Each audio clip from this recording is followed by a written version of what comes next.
This is a book about supercontinents, land masses from which today's continents are born. It explains the evidence for supercontinents' existence and the predictions of a next supercontinent, expected to form some 200 million years from now. This is also a book about how science is done. The scientific method is iterative. The next supercontinent is a scientific hypothesis, and a scientific hypothesis is nothing if it is not tested. As we cannot wait around 200 million years to see if our models turn out to be right, we must use the geologic past to test our ideas about the future. This will also necessarily be a story about scientists.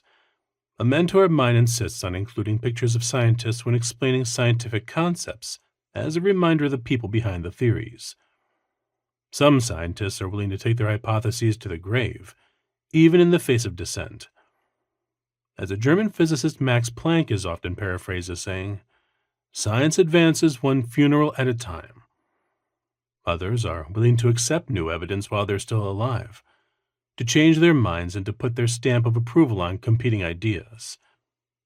As a scientist myself, I ascribe to the hopefully balanced philosophy that it's okay to like your hypothesis if you love testing it.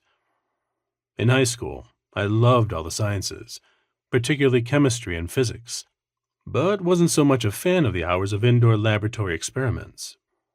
When I arrived at college and heard rumors from classmates that Introduction to Geology blended all the sciences and required fieldwork outdoors, I was immediately sold.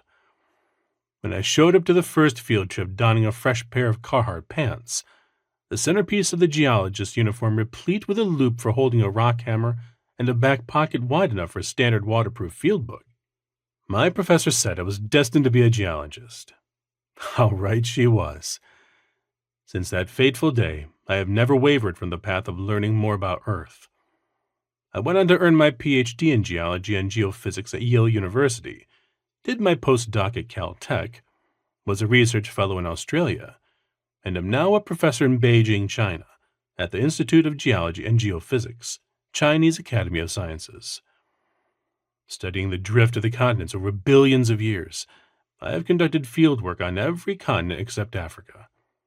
Rocks scattered around the globe are sample sites targeted for solving the next big problem. Time in the field collecting rock samples makes for time back in the laboratory, making careful measurements. But the majority of my time is spent reading, thinking, and writing, and thinking some more. Why we call it research.